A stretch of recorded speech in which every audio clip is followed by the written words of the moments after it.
Heipä hei! Tää on ensimmäinen videosarjassa Mitä Katja tekisi.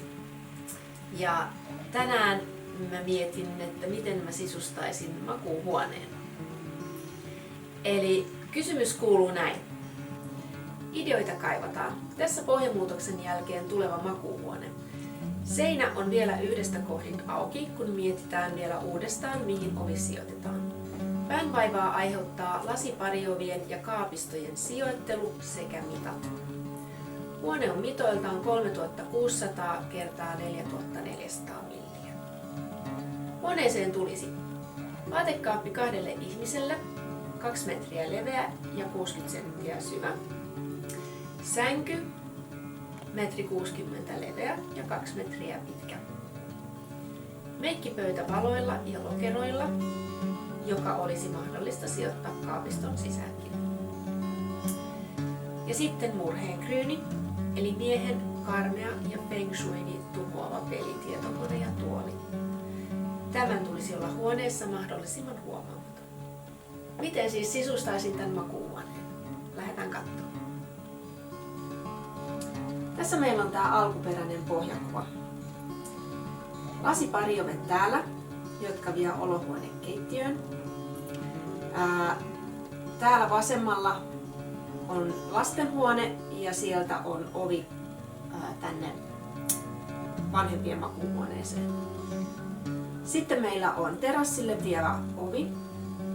Meillä on täällä ikkunat täällä nurkassa. Ja tässä pohjakuvassa meillä on piirretty kaapistot tänne 2 seilustalle. Ja mä lähtisin ratkaisemaan tätä asiaa nyt ensinnäkin niin, että mä sulkisin ton oven tuolta lastenhuoneesta tänne vanhempien makuuhuoneeseen, jolloin pohja näyttäisi tältä. Nyt tällä tavalla me saadaan yksi kokonainen ehjä seinä tänne ja se helpottaa sisustusta huomattavasti.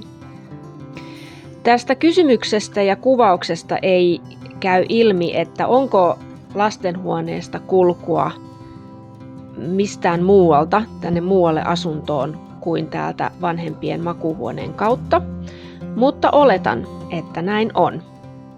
Ja siksi lähden sulkemaan tämän oven täältä. Lasipariovet mä jättäisin tänne vanhalle paikalleen. Ja sitten meillä on tämä ovi tänne terassille ja ikkunat, joiden paikkaa me ei oikeastaan voida muuttaa. No ne tärkeimmät asiat, mitä makuuhuoneessa tarvitaan, niin ne on tietysti sänky ja vaatekaapisto. Ja lähdetään liikkeelle kaapistosta. Eli nyt kun meillä on tässä tämmönen yksi kokonainen ehjä seinä, niin mä lähtisin sijoittamaan vaatekaapit sille seinälle. Ja toiveissa oli, että kaapisto olisi vähintään 2 metriä pitkä ja 60 senttiä syvä. Tässä mun suunnitelmassa vaatekaapisto on itse asiassa noin 2,5 metriä, eli tähän mahtuisi jopa vähän enemmän sitä vaatekaapistoa kuin mitä oli toiveissa. No se seuraava iso asia, mitä makuuhuoneeseen tarvitaan, on sänky. Ja tänne haluttiin pari sänkyä, eli 1,60 m leveä sänky. Ja sängyn mä sijoittaisin nyt sitten tänne ehjälle seinäosuudelle, mitä meillä on täällä nyt sitten vaatekaappia vastapäätä, jolloin tila näyttäisi tältä. Nyt meillä on kulku täältä lasiovista ja me päästään täältä hyvin kulkemaan kaapiston ja sängyn välistä tänne terassille ja meillä on myös kulku hyvin tänne sängyn toiselle puolelle ja tänne toistaiseksi tyhjään huonetilaan. No sitten tänne toivottiin miehen pelipistettä tänne huoneeseen ja se haluttiin mahdollisimman näkymättömäksi. Makuuhuonehan ei ole välttämättä se paras mahdollinen sijoituspaikka tämmöiselle. Ja mä miettisin tarkkaan, että löytyykö asunnosta mistään muualta paikkaa, jossa tämä pelipiste voisi olla. Mutta jos näin ei ole ja se välttämättä halutaan tänne makuuhuoneeseen, niin silloin mä sijoittaisin sen tänne ikkunakulmaukseen. Ja nyt moni varmaan miettii, että no mutta hei, siellähän on ikkuna takana ja ikkuna sivussa, että sehän on ihan mahdoton yhtälö, jos sulla on se näyttö niin, että ikkunoista tulee heijastus näytölle. Pimentävillä verhoilla tai kaihtimilla me saadaan tämä heijastusongelma ratkaistua. Nyt kun tämä pelipiste on sijoitettu näin päin, niin nyt tämä tuoli ensinnäkin, joka yleensä on aika massiivinen, niin se jää tänne pöydän ja tämän näytön taakse piiloon. Ja se mitä tänne makuuhuoneen puolelle näkyy, niin on oikeastaan tämä näytön takaosa. Sitten tänne makuuhuoneeseen haluttiin meikkauspiste. Ja sen mä sijoittaisin nyt sitten tänne kaapiston jatkeeksi. Eli nyt kun me suljettiin kulku lastenhuoneesta tänne aikuisten makuuhuoneeseen, niin nyt meillä on tässä vielä tätä seinätilaa, mihin me saadaan tämä meikkauspiste mahtumaan, jolloin tila näyttäisi tältä.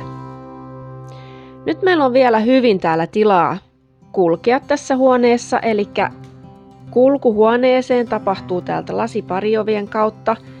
Täältä mahtuu hyvin kulkemaan sänkyyn molemmin puolin. Täältä mahtuu hyvin kulkemaan pelipisteelle, meikkauspisteelle ja täällä on kulkuväylä myös tänne ulos terassille. Sisustetaanpa huone vielä loppuun.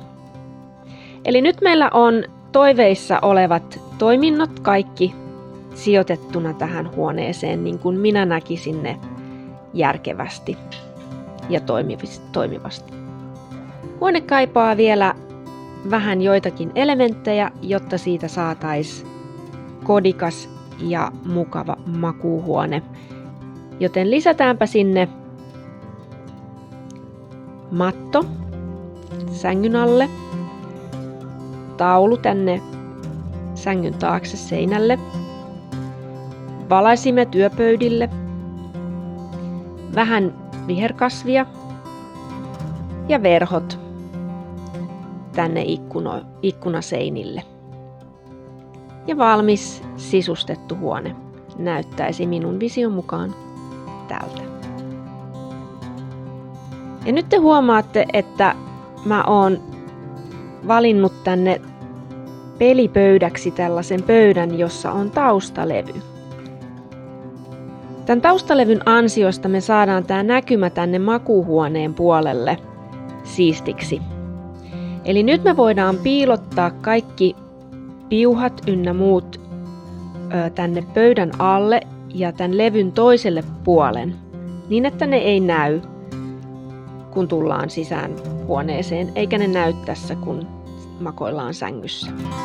Lisäksi tuoli ja kaikki tämä jää piiloon tänne pöydän ja tämän näytön taakse. Ja näin ollen me saadaan mahdollisimman rauhallinen näkymä tänne makuuhuoneen puolelle. Ja tässä on lopullinen makuuhuoneen sisustus minun näkemykseni mukaan.